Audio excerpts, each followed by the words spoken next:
Welcome back, everyone. I wanted to give you a quick explanation about decimal place value today. So what I did is I went ahead and I made a decimal using whole numbers and decimal place value.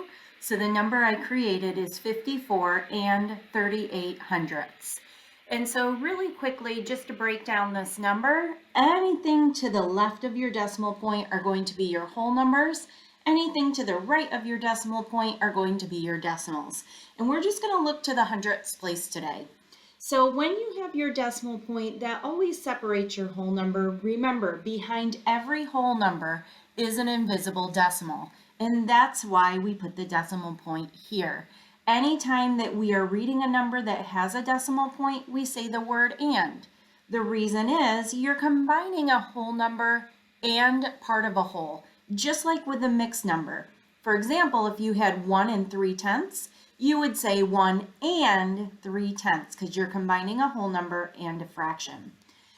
So now going back up here, with our 5/10, you're looking at place value that are whole. So for example, if I'm looking at place value blocks, I'm looking at 5/10 rod. If I'm looking at the 4 in the ones place, I'm looking at 4 ones cubes. Now, when I take a look at a decimal, what I'm doing is I'm taking one whole and I've magnified it. That's my really crazy magnifying glass. I've magnified it to show that I've cut it into 10 equal sections.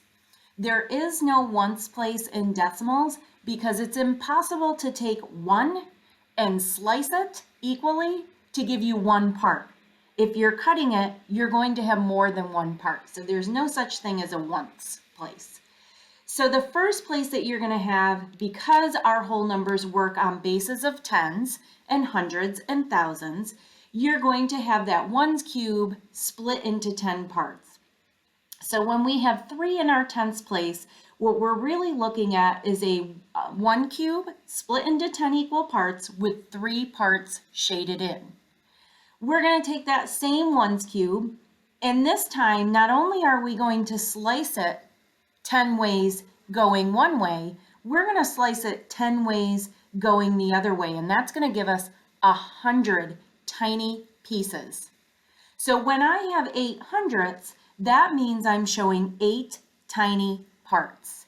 If I were to put this together, I would have my 3 whole rows, so I could color in 1, 2, 3 rows plus the 8 that I already have shaded in to give me my 38 hundredths.